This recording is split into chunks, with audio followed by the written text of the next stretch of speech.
CH-208 intense का हमला बदकिस्मती से आरव और मीरा धवल शहर में फंस गए थे। उनके आने के बाद ही शहर में लॉकडाउन लग गया था। किसी को भी ना शहर में आने की इजाज़त थी और ना ही शहर से बाहर जाने की। सरकार ने ऐसा फैसला महामारी को फैलने से रोकने के लिए किया था। इसी वजह से आरव और मीरा यहाँ मानो कैद होकर रह गए थे। वो विराट काले सांप को धवल पहाड़ पर ले जाने से पहले थोड़ा आराम करना चाहते थे, लेकिन महामारी के वजह से शहर में लॉकडाउन लग गया था।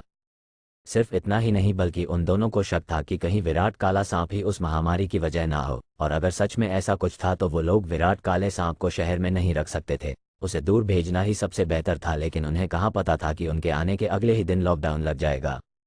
शहर के बाहर एक मैजिक बैरियर लगा हुआ था और अगर उसको कोई भी पार करता तो मैजिशियंस उसे तुरंत पकड़ लेते। यही वजह थी कि मीरा और आरव काफ़ी परेशान थे।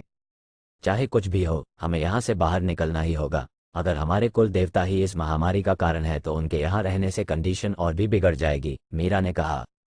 आप सही कह रही हैं मैम, जैसे ही अंधेरा होगा हम यहाँ से निकलेंगे, लेकिन एक बात है कि बैटल मैजिशियंस को हमारी लोकेशन का पता चल जाएगा, आरव ने कहा। कोई बात नहीं, कालिया हमें शाही गार्ड्स और मैजिक कोर्ट के लोगों की लोकेशन के बारे में बताता रहेगा, वो हमें नहीं पकड़ पाएंगे, मीरा ने कहा। उस रात मीरा और आरव ने अपनी चाल चली। शहर के चारों तरफ दीवारें और एक मैजिक बैरियर था। कोई भी उसे पार करता तो पहरेदारी कर रहे बैटल मैजिशियंस को खबर लग जाती। आरव ने ज़्यादा नहीं सोचा और अपने समन बीस्ट चीता को समन किया। उस पर बैठकर वो दोनों मैजिक बैरियर को पार करने के लिए निकल गए। रात ज़्यादा अंधेरी नहीं थी। आसमान में बादल छाए हुए थे और कुछ सितारे टिमटिमा रहे थे। धवल शहर की ज़्यादातर सड़कें सुनसान थीं। महामारी के कारण लोग बाहर निकलने से भी डर रहे थे। कुछ ही दूरी पर स्वपन नगरी थी जो दिन में तो नॉर्मल थी, लेकिन रात में एक साथ कई सारे लोग इस महामारी से ग्रसित हो गए थे। ये खबर आग की तरह फैल गई थी और लोगों में दहशत बढ़ती ही जा रही थी। ये महामारी बहुत तेजी से फैल रही थी। सब लोग दंग रह गए थे क्योंकि उन्होंने इतनी खतरनाक बीमारी आज तक नहीं देखी थी। इस बीमारी के खिलाफ कोई भी दवा बिल्कुल भी असरदार नहीं था और आम बीमारियों की दवाएं लेने से ये बीमारी शरीर में और बढ़ जाती थी। ज़्यादातर महामारियां फैलने में थोड़ा वक्त लेती हैं। वो धीरे धीरे लोगों को अपना शिकार बनाती हैं, लेकिन ये महामारी ऐसी नहीं थी। ये तो अचानक ही फैल गई थी। न सिर्फ ये बीमारी तेजी से फैल रही थी, बल्कि ये बीमारी इतनी खतरनाक थी कि पेशेंट्स की हालत लगातार बिगड़ती ही जा रही थी। जिस पेशेंट को एक हफ्ते पहले ही ये बीमारी हुई थी, उसके पूरे शरीर पर अब नीले फफोले पड़ गए थे जो देखने में बहुत डरावने थे। अगर उनका इलाज ठीक समय पर नहीं किया जाता तो वो अगले दिन का सूरज भी नहीं देख पाते। आरव और मीरा की विराट काले सांप को वहां से ले जाने के 1 घंटे बाद बीमारियों से ग्रसित पहले 3 पेशेंट्स की मौत हो गई थी। उनकी मौत ने सारे डॉक्टर्स और हीलिंग मैजिशियंस को हिलाकर रख दिया था। मैजिक एसोसिएशन के हॉस्पिटल ने कई सारे मेडिकल एक्सपर्ट्स बुलाए थे। वो लाशों के चारों तरफ गैस मास्क और सूट्स पहनकर खड़े हुए थे। वो उन पूरी तरह से सड़ी हुई लाशों को देख रहे थे। जैसे ही उनके फफोले फूटे थे उनका शरीर सड़ने लगा था। दिन में तो वो फिर भी इंसान लग रहे थे, लेकिन अब तो वो लाशें पहचान में भी नहीं आ रही थीं। डॉक्टर धकट, आपका क्या सोचना है? राजेश ने सीरियस टोन में पूछा। डॉक्टर धकट ने नर्सेस को उन लाशों को ढकने का इशारा किया। उन्हें खतरनाक से खतरनाक बीमारियों का एक्सपीरियंस था, लेकिन उन्होंने भी आज तक ऐसी जानलेवा बीमारी नहीं देखी थी। ये महामारी पिछले कुछ दशकों की सबसे खतरनाक बीमारी है। हमने कुछ जानकारी इकट्ठी की है। बीमार होने के 7 दिनों में ही इस इंसान की हालत इतनी खराब हो गई कि ये मर गया, डॉक्टर धकट ने कहा। 7 दिन में तो हम कुछ भी नहीं कर सकते। डॉक्टर धकट सारे डॉक्टर्स को रिप्रेजेंट कर रहे थे और वो हीलिंग मैजिक के एक्सपर्ट भी थे। इस महामारी ने उन्हें बुरी तरह से हिलाकर रख दिया था। दिग्विजय जी, आप मैजिक कोर्ट के हेड हैं। आपको इतना तो पता होगा कि पिछले 2 दिनों में इस महामारी से लगभग 1000 लोग इस महामारी की चपेट में आ गए हैं, राजेश ने दिग्विजय को देखकर कहा। हाँ, मैं जानता हूँ, दिग्विजय ने कहा। देखो इन 3 लाशों को। क्या आपको सच में लगता है कि सिर्फ आपके कुल देवता को फंसाने के लिए मैं 3 मासूम लोगों की जान ले लूंगा? राजेश ने गुस्से में उन ढकी हुई 3 लाशों की तरफ इशारा करते हुए कहा। मैं इतना गिरा हुआ नहीं हूं कि खुद को साबित करने के लिए ऐसा कुछ करूं, और अगर आपको लगता है कि इस महामारी के पीछे आपके कुल देवता का हाथ नहीं है तो आप इन 3 लोगों की मौत का जिम्मेदार किसको ठहराएंगे? मैजिक कोर्ट के हेड दिग्विजय एकदम शांत पड़ गए थे। उन्होंने नहीं सोचा था कि इतने कम समय में पूरे शहर में ऐसी महामारी फैल जाएगी। उनके कबीले ने सोचा था कि जो 2 लाशें विराट काले सांप के शहर में आने के 1 हफ्ते बाद मिली थी वो राजेश का किया धरा था, लेकिन जब दूसरे लोग भी उन लाशों की तरह ही मरने लगे तो दिग्विजय भी दंग रह गए थे। माना कि इन सब के लिए राजेश जिम्मेदार है। क्या ये महामारी सच में विराट काले सांप की वजह से फैली है? कहीं कमजोर होने के कारण विराट काले सांप का जहर बेकाबू हो गया? दिग्विजय ने मन ही मन सोचा। उसे कुछ भी समझ में नहीं आ रहा था। उन लोगों की मौत की खबर चारों तरफ आग की तरह फैल गई थी। सबकी नज़रें अब स्वप्न नगरी पर थीं। जो लोग महामारी के कारण मर रहे थे, उनके सिम्टम्स बिल्कुल वैसे ही थे जैसे उन 2 लाशों के थे जिनकी मौत का जिम्मेदार सब विराट काले सांप को ही ठहरा रहे थे। लोग इतने ज्यादा डर गए थे कि विराट काले सांप को मारने की मांग कर रहे थे।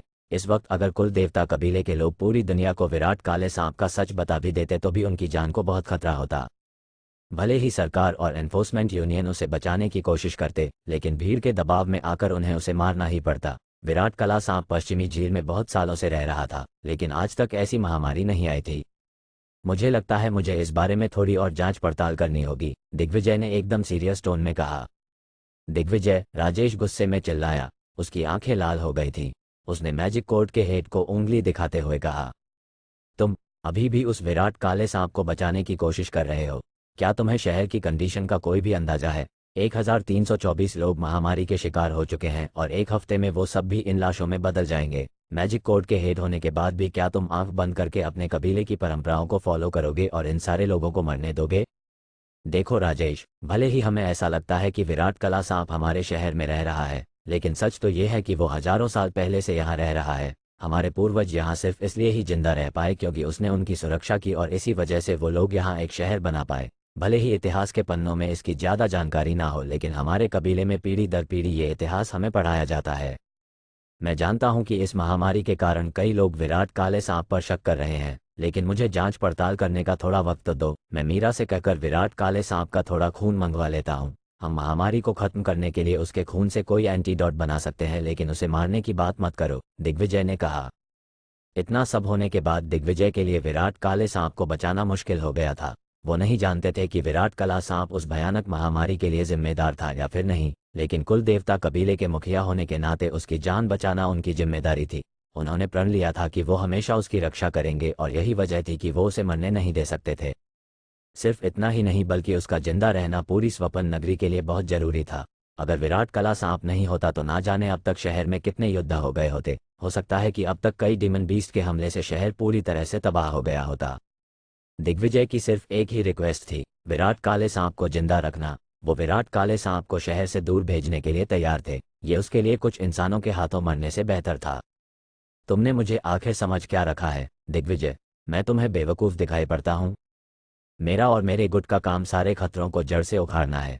ये तुम कैसे कह सकते हो कि विराट काला सांप हमसे बदला लेने के लिए वापस नहीं आएगा? तुम कैसे कह सकते हो कि वापस आकर वो हमें कोई नुकसान नहीं पहुंचाएगा? अगर एक बार उसने ये साइकिल पूरी कर ली तो उसकी ताकत की कोई सीमा नहीं होगी। क्या तुम्हें सच में लगता है कि तुम उसकी पूजा अर्चना करके मना पाओगे? मुझे माफ़ करना, मेरे लिए मासूम लोगों की जिंदगी कोई मजाक नहीं है। मैं किसी भी कीमत पर उस विराट काले सांप को मारकर ही दम लूंगा, राजेश ने गुस्से में कहा।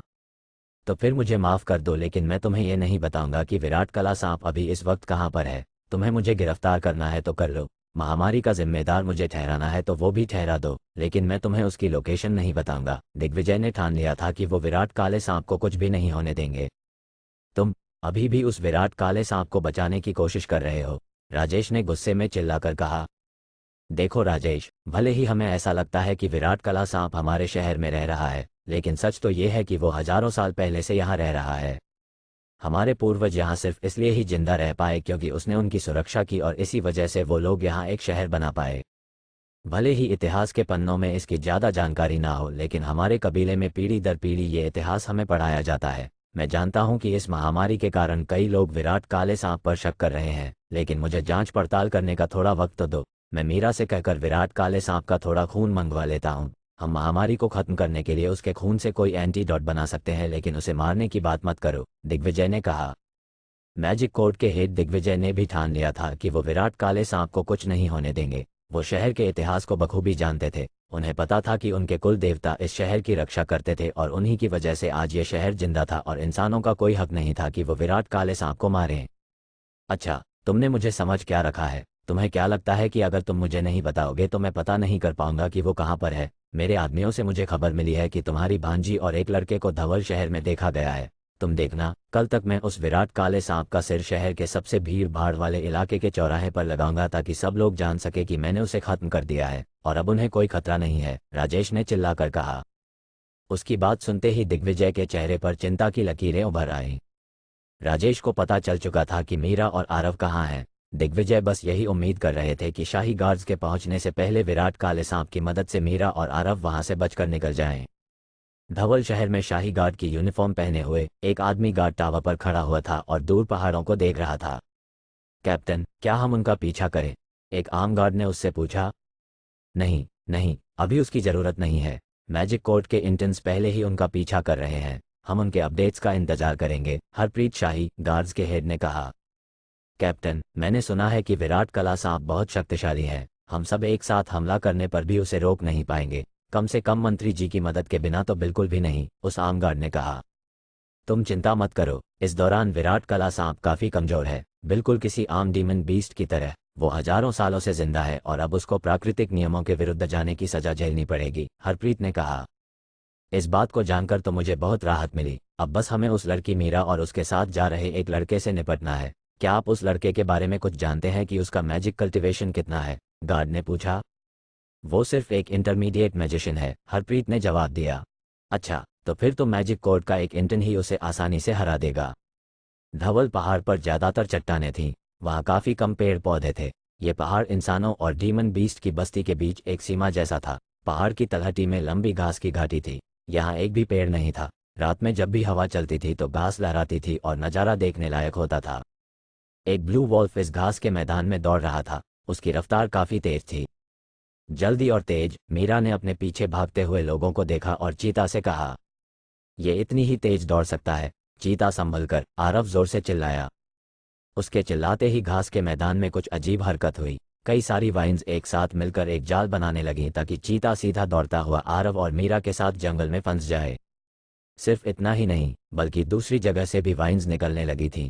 कुछ वाइन्स ने चीता को बुरी तरह से जकड़ लिया और कुछ वाइन्स उस पर हमला करने लगी। चीता उनसे बचने की पूरी कोशिश कर रहा था, लेकिन वो वाइन्स कम होने की जगह बढ़ती ही जा रही थीं। चीता भी एक साथ इतनी सारी वाइन्स को नहीं संभाल पा रहा था।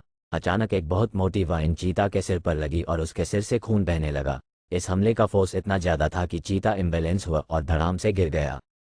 उसके गिरते ही मीरा और आरव भी जमीन पर गिर गए। वाइन्स ने तुरंत चीता को जकड़ लिया और चारों तरफ से बांध दिया ताकि वो हिल भी ना सके।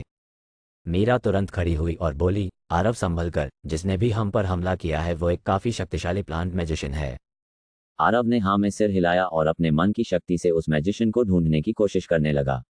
अचानक उनकी तरफ दो और वाइन्स आई। ये वाइन्स बेहद नुकीली थीं। आरव बुरी तरह से चौंक गया था। मैजिक कोर्ट का इंटर्न तो उन पर लगातार हमले कर रहा था। हमें इस घास के मैदान को जला देना चाहिए, आरव ने कहा। इतनी लंबी घास होने की वजह से आरव और मीरा कुछ भी ढंग से नहीं देख पा रहे थे और वहीं दूसरी तरफ अपने एलिमेंट के एनवायरनमेंट में होने से उस प्लांट मैजिशियन को बहुत फायदा मिल रहा था। नहीं, हम ऐसा नहीं कर सकते। दूसरे इंटर्न्स भी हमें ढूंढने की कोशिश कर रहे हैं। आग से उन्हें हमारी लोकेशन का पता चल जाएगा, मीरा ने कहा। क्या उन सबको अपने बिल से बाहर निकालने का कोई तरीका है? आरव ने सतर्क होकर चारों तरफ देखा। घास का मैदान एक प्लांट मैजिशियन के लिए परफेक्ट बैटल ग्राउंड था और वो मैजिशियंस उन्हें पकड़ने की कोशिश नहीं कर रहे थे बल्कि सिर्फ उन्हें रोक रहे थे ताकि वो धवल पहाड़ तक ना पहुंच सकें। अरे, मुझे कैसे पता होगा? आरव, पीछे देखो, मीरा चिल्लाए। आरव ने जब पीछे मुड़कर देखा तो कई सारी वाइन्स उसकी तरफ ही बढ़ रही थीं। आरव तुरंत एक काली परछाई में बदल गया और वहां से गायब हो गया। अपना शिकार ना मिलने पर वो दो वाइन्स वहां से गायब हो गईं और मीरा और आरव के लिए उस प्लांट मैजिशियन को ढूंढ पाना लगभग नामुमकिन हो गया। मीरा ने आरव की तरफ देखा, जो परछाई से बाहर आया था, और बोली, क्या बात है, कोई तो प्राइमरी शेडो स्पेल इस्तेमाल करने में एक्सपर्ट हो गया है। आखिर सीखा भी तो एक एक्सपर्ट से ही है ना?